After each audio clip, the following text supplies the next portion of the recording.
Hey, what's up guys? Yes, it's your main man JB, and in this video I'm wallpapering this wall. It's looking kind of funky at the moment with these stripes on it, but there's a really good reason for that. And let's start with that.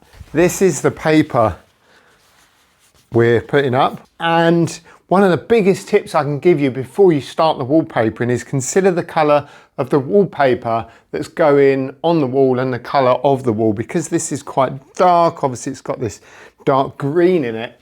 If any gaps did appear in the paper, you're going to see this light colour underneath. So yes, obviously what I've done here is these strips or these stripes of darker paint are actually going to be where the joins are in this paper. So what I've done already is I've measured out exactly where I want this wallpaper, and this is a really important first step as well, because one of the things you definitely don't want to do is just start right into the corner of a room, because it might not be level, might not be plumb, and you're not quite sure where it's going and how it's going to finish. So what I'm doing here is I've got this little return here to do. What I would normally do for an internal corner is return it onto this wall and then put a fresh piece, which is plumb, over the top this way. So then you know it's going to be nice and plumb and level as you carry on with that wall. But because there is no wall to continue here, I am literally just going to butt up to that and turn it, or just put a crease in the paper so one piece goes right in here. So the way I've measured it is I've allowed about 10-15 millimeters extra here, and then taken that off the width of the paper, which has given me a mark right here. And then what I've done, 520, 520, 520 is the width of the paper. And as I said, when I get to the end there, I will just need to cut it down a bit, but that is the plan. You may just be able to see it. I've put the laser level on this mark here, and the reason I'm using a laser level is so when I paste the wall, because this is a paste the wall wallpaper paste, beg your pardon, this is a paste the wall wallpaper. So you need to try not to get it too far over the wall where you don't need it. But this is just a guide so I can put it roughly where I do need it. And I'll put a few pencil marks on here. But again, this is dark paint, so some pencil marks are not going to matter. If you're putting up light paper and you've put pencil marks like this wall was originally, when I took the old wallpaper down, there's loads of pencil marks down it. If you put pencil marks down it and then you put light paper on top, again, you might see the pencil mark where the joins in the paper are. So try not to use pencil if you're putting up a light paper.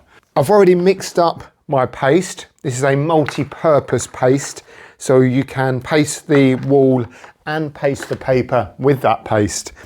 I've got a bucket of warm water with a sponge. That's going to be for our cleanup. And I've got that's a 6-inch brush, that one. That's going to be my paste in the wall brush. I've got a straight edge scraper. I've got a scraper, another scraper, spreader, smoother. Got a brush for the paper. And I've also got a very sharp blade. This is probably one of the most important things, to have a really sharp blade. This is one of those blades where, or knives where you can take the blade out and you can keep snapping it off. It's not one of your cheap plastic ones. It's a much better one than just a cheap one. I'll put a link in the description box below so you can check this one out. But this is my absolute go-to knife when trimming and cutting for wallpaper. Now I've already cut the first piece of paper. This is annoyingly a 640 millimeters or 64 centimeter match. So that means if I have a piece of paper on the wall and I move it in the right position to the next position down where it matches, at 640. So you can end up wasting a lot of paper with this type of pattern when it's such a big match gap. But anyway, we'll see how we go. I've got 3 rolls of this and I can only get 4 drops out of 1 roll, and I've got 3 rolls and I need 11 drops. The customer bought 3 rolls. I'm thinking I might have to go and get another roll, but I'm hoping not. So we'll see how we go. Let's crack on with this first piece of paper. Now I've got a plug socket here. Now usually I would loosen the plug sockets, not take them off, but loosen them and pull them out slightly so it gives me a very small gap in order to tuck the wallpaper behind. But we're in a block of flats here, the walls are solid, it's even got metal reinforcement mesh behind there as well, and I've seen behind these sockets before and I don't want to take the socket off. So for this, 3 plugs, I'm going to be cutting round, so steady hand is needed for this one. But anyway, let's get cracking. I've got plenty of dust sheets down because you don't really want to be getting wallpaper paste all over your customer's carpet.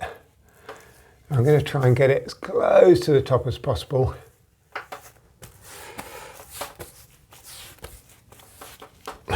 Being such a big brush, it's quite heavy to hold. You know what I mean? Now there are benefits to using paste the wall wallpaper, and I think one of the biggest benefits is that you don't need a pasting table. That's one of my favourite things about pasting the wallpaper. The other thing is that when you paste the paper, the idea is that the paste makes the paper soggy and pliable and stretchable, which is okay.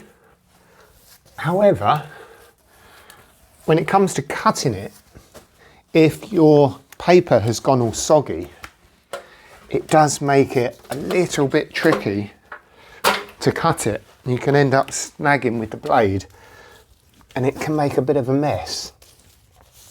So when you're using paste the wall wallpaper, you don't get that, and it stays a lot harder, a lot easier to manage. Disadvantage is you can't really stretch the paper. Now just checking I've gone over those lines. I mean, you can always add some more paste later. If there's areas that you think, oh, I just didn't get enough on there, you can always add a bit. And also, once you've put the paper to the wall, you can always move it slightly if you need to. Pull it away, adjust it, put it back again, because it does take a long time, a relatively long time to dry. Right, let's get our first piece of paper, and I'm using the laser level line here, definitely, because this is going to give me a completely plumb line, and I know exactly where it needs to be. And it's still exactly on my line there. What I also like to do when I'm cutting the paper, whether it's paste the wall or paste the paper, is just put a T on the top of the paper here. So I know as it comes off the roll, I put a T on the cut edge, I roll it out, I cut it, I put a T on the top edge again. So I know that it's going to be exactly the same way up, because if I get that upside down, I might not be able to tell whether it's upside down or not, other than actually the pattern match is slightly different. So you would be able to tell, but anyway, that's another little thing that I do. I haven't allowed a massive amount of overhang here. I'm just going to find that laser level line. It's a bit of a tricky one, this, because I'm sort of wondering, would the customer want the very top of the diamonds all the way along? But if the ceiling isn't quite level, then it's going to start to look like it's out where if I actually start through that diamond, if it runs out a bit, you won't actually notice it so much. And that is lining up with that perfectly already. That's a good start. Also, if I've pasted the paper at this point, I mean, I've just decorated this room. If I've got paste all on this paper, I've then wiped it all over the ceiling, which can be a bit annoying. What I'm going to do is just dab that a bit like that, just to give it a bit of a crease, while I just flatten it down. I mean, I might use my spreader. I use a bit of both, I think. Okay, that really has lined up exactly with my laser level there. So, start in the middle as you come down and then start to brush out towards the edge. Just aware that there's paste on the wall and I don't want to get too much of that on the paper or on the brush. So you could just give it a quick wipe like that, and then that way I can wipe it over the paper a bit more. Lovely. So what I'm going to do, I'm going to trim the top and then I'll cut round the plug and trim the bottom. Just going to crease the paper. Now you could, with that crease in there, you could pull that away and cut that with a pair of scissors. But I prefer to cut it with a blade. That is, of course, if your ceiling to wall line is nice and square like this is. Got a nice sharp edge there. So I'm just going to use a spreader. I'm going to make sure I've got plenty of blades sticking out so I can get a very shallow angle. And then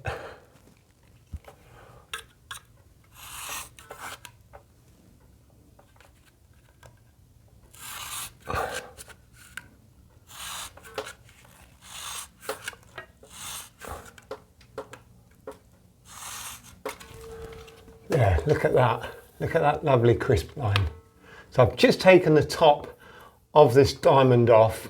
We'll see how the wall goes, or the ceiling goes, in terms of being level.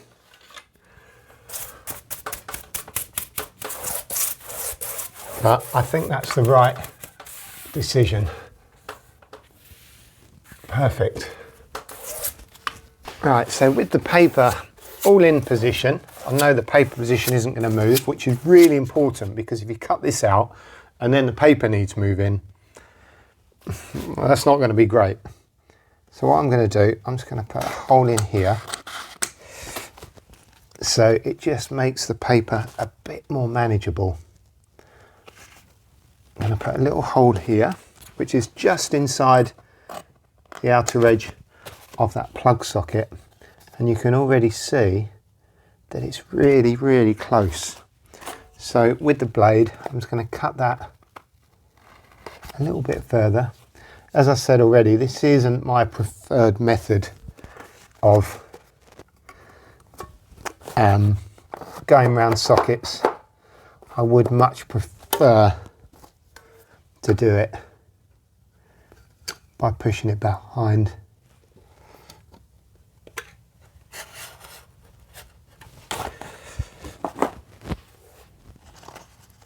Let's take that little bit off there. So we'll come over to this point. Just put the pencil in there. When you're doing this, make sure that the hole that you make isn't too close to the end of the paper. Otherwise you will end up cutting where you don't want to cut, basically. So I'm going to go a bit further down than that. And actually, if I ended up cutting too far with the blade, but I've given it a really sharp cut, really clean cut, then you can always stick the paper back together. But I'm happy with that so far. Feels like the paper paste has dried a little bit on the wall, so we might need to put a little bit more on there in a moment. But I really do like to take my time if I'm doing it this way.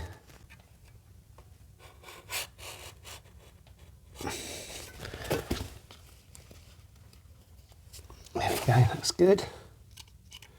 So I'm just going to use the blade to try and get that rounded there. Just tuck that in there, give that a bit of a crease, and then come in with the straight edge.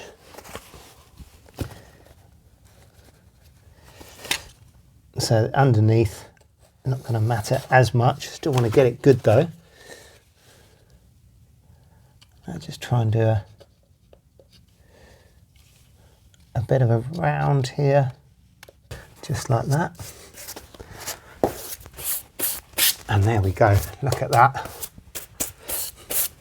You would not think that that's gone round the socket there. All right, let's get the bottom done.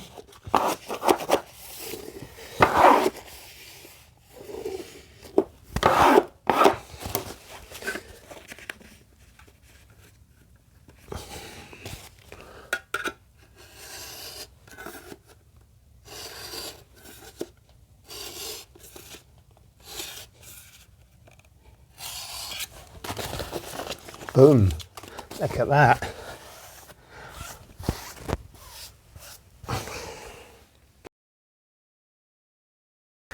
Right, first one up, and we don't really need the laser level now.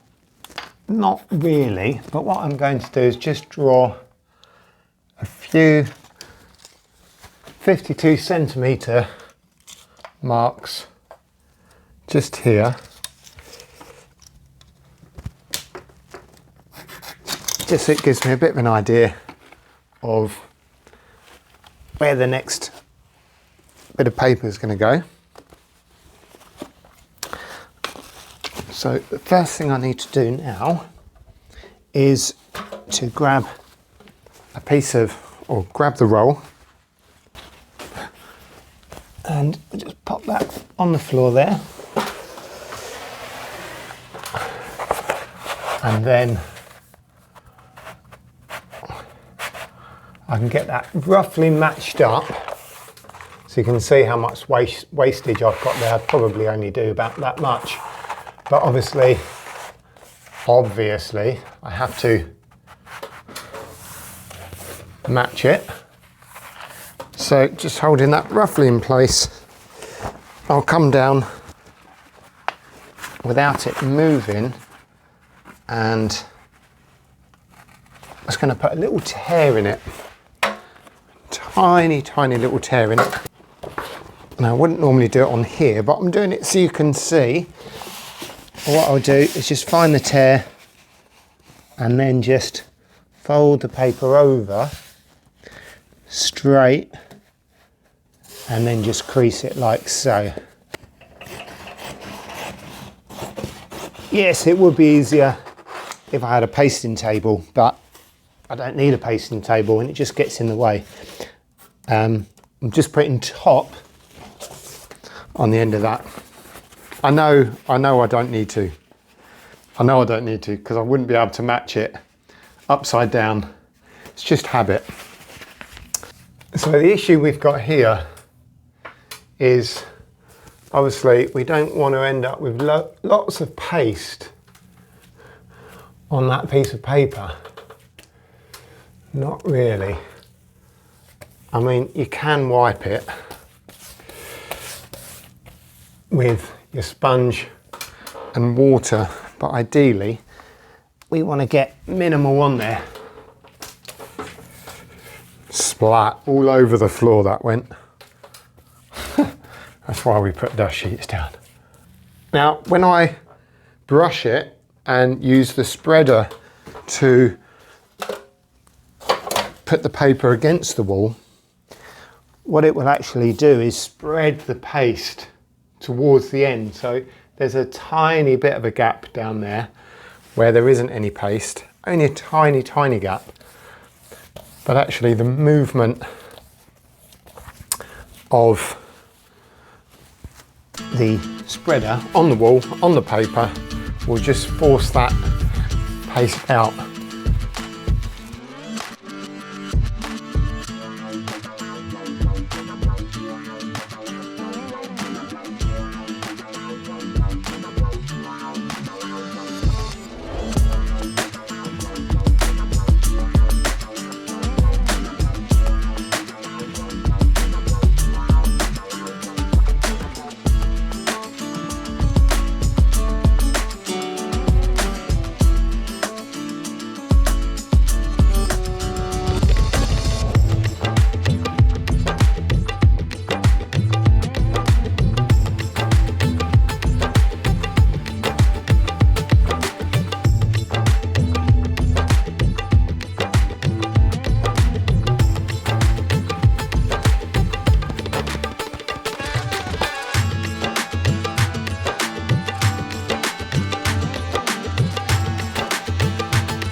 So let's have a little look at lining the paper up then and pattern matching it.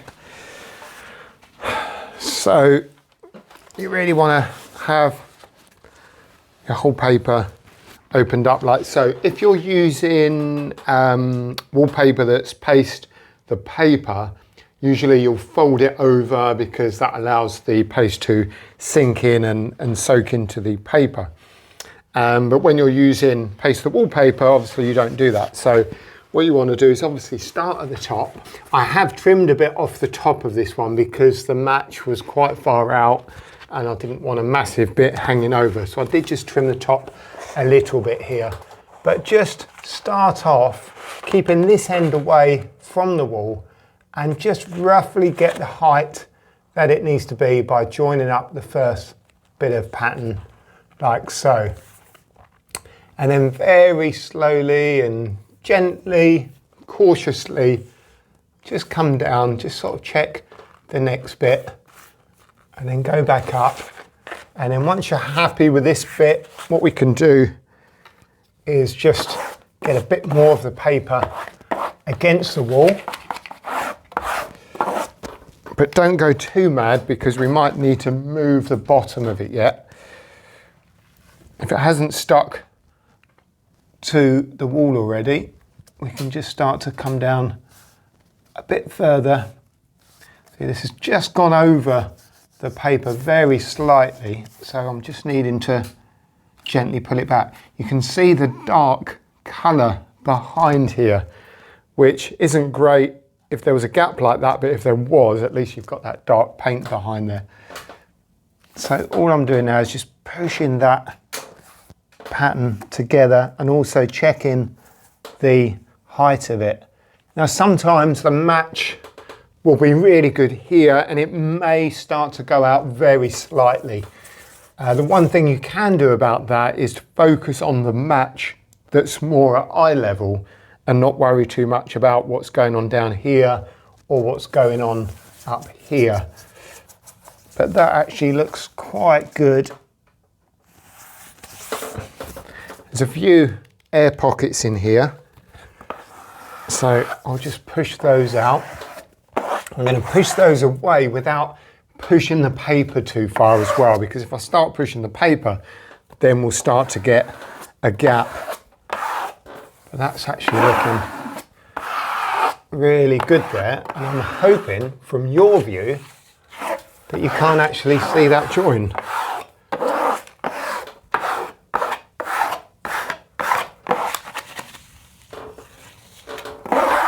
So I'm not going to have to move it up or down at all, and if I leave this, it's going to eventually just come down. So I'm going to trim that now. So with the blade, make sure you've got that quite far out, and then just keeping it at a very shallow angle. Make sure you've got that right in the corner and the paper's tucked right into the corner, otherwise it's not going to work. And there we go. You should get a really nice sharp edge that goes right into the ceiling line. And then we just follow that same process as we get down here. So just pull away from the wall slightly. Check the alignment. That one looks really good. And I'm just holding it in place as I push that out that way, just so it doesn't come away and create a gap.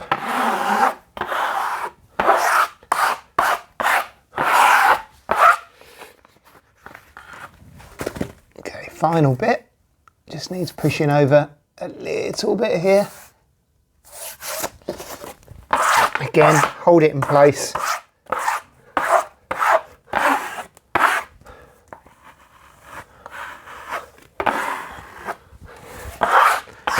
As we just get the rest of the paper onto the wall. I've got a plug socket there, so I need to cut round that. But as all of that has joined really nicely, that will all line up perfect. Well, I was right in my prediction, and I ended up running out of paper. So I've had to do a bit of a shop around to get another roll. Now, some of the stores did have this roll, but it was a different batch number. So I had to go to a store that was quite far out the way just to get the same batch number, because you just can't risk trying to match a different batch number. It's just not worth the risk. I mean, it's not massively expensive paper, but you know, you don't want to waste it, and just don't risk it. So make sure that, just like here, see that there? Batch number 20, that's what all of this was. And I had to go far to get this. But I've got one bit here to do, and I've got one bit over there to do. So the plan here is, obviously I've finished the paper there, and that is dead straight. So when I drop this piece of paper, I'm going to be able to butt that straight up against it. But I've got this little bit to contend with, and then I've just got to cut round here, which is no problem at all.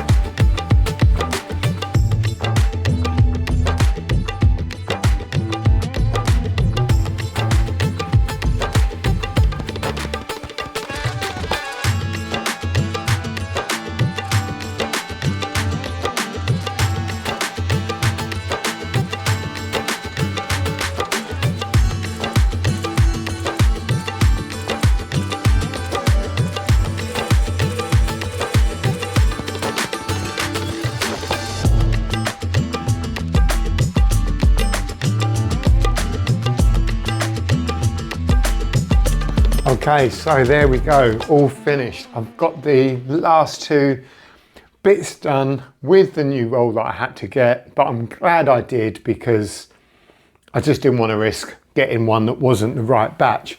Nice and easy, in the corner there, round the plug, into the corner. There's built-in wardrobes there, so the wallpaper is recessed quite far back, but I've got really nice cut just behind the frame of the wardrobe. So yeah, good, really happy, really pleased. I just need to put this room back together now and make it look all lovely. So hope you found the video interesting and helpful. If you've got any questions or comments, you know what to do. Stick those in the comments box down below, and I'll see you lot on the next video.